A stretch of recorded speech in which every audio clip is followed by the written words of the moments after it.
My question, was it pre-planned in Nagpur or was simply a law and order failure? No, the thing which has happened are really unfortunate, and I don't know what to say, but this is a matter of investigation, whether it was pre-planned or it was total failure. Of course, it was a total failure of the law and order situation, and the matter should be investigated properly, and this is a total failure of intelligence also. If it was a, and in any case if it was pre-planned or something, so I mean this is the total failure of intelligence group. They don't know, they didn't know anything till last, Okay. and this happened. So, so this is very astonishing that the way the things happened, and in a city like Nagpur, which is a very, I think, peaceful city, and it is the city of Devendra Fadnavis ji also, who is the home minister of this country, and I think this is a total failure of home ministry also. 3 times he has been a home minister of this thing, so I think this is a total responsibility of the home ministry. Just blaming and just without investigating anything, just blaming the opposition or something. This is very, I really condemn this. Okay. Okay. Let me straight away go to Savio. Savio, how do you see this violence that took place? And let me introduce my guest here. I'm joined by Shweta Shalini, spokesperson Bharatiya Janata Party, Advocate Junaid Khan, spokesperson AIMIM. Savio I have already introduced, and Nikhil Jain, political analyst. Savio, to you, how do you see this violence which panned out in last 24 hours in Nagpur? Pre-planned or failure of law and order, which got stoked because politicians were saying everything about something which happened 400 years ago, a dead issue? Well, I personally believe that it's a combination of both.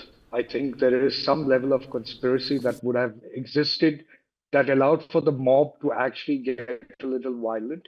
And the entire incident appears to be pre-planned. But I think what we need to wait for before playing the political games, which is being played out at this point of time, is to allow for the investigations to complete. And then we'll understand what allowed or what led to the mob to get violent and what led to the mob to get into a friction between the two communities. What is very important to understand is that there are a series of such altercations that are happening across the country, driven by an agenda to create a communal strife. Now, whether you accept Aurangzeb or not, the fact of the matter is that Aurangzeb was a tyrant, was a part of history, and history must be considered to be history for the purposes of what history is and are, which is as a learning. Now, the problem which I'm seeing in this entire thing, which is really disturbing, is that Aurangzeb has got nothing to do with the Muslim religion, neither has he got anything to do with the Quran, or neither has he got anything to do with the way Muslims lead their lives.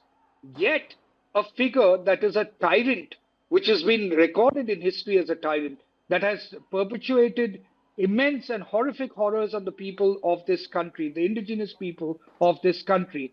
Today, there are certain sections of society within the Muslim community that are coming out to defend Aurangzeb.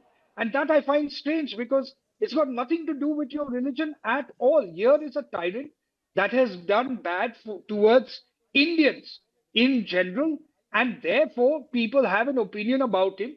Whether their opinion is right or wrong, 300 or 400 years of history, it is for the ASI, it is for the government, and it's for the courts to arrive at a decision whether they want Okay. to move the tomb or not, and whether that is justifiable or not.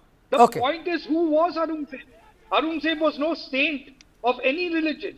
He was a tyrant, a murderer, No, and no, Savio, somebody we should Savio, all. there is no dispute about who Aurangzeb was. My question is very simple. The history can be rewritten, but what do you do with all the monuments which are already there? Do you erase history? Do you rewrite history? Those are two different points, but I'll come back to you. Let me go across to Shweta Shalini. Madam, what's happening in Nagpur?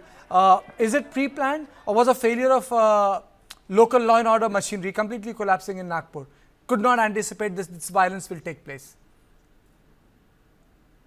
So, Kartikeji, thank you so much for the question. First and foremost, because investigation is ongoing, so I can't give you all the facts. But there are certain facts which I would want to put, which is obviously in public eye. Now, one of the most important things was that within minutes, 500 people got together.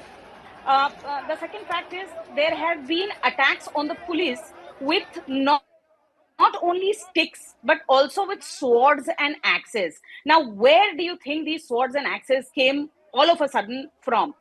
Uh, dumpers and trucks of stones were collected after the mob was silenced by the police.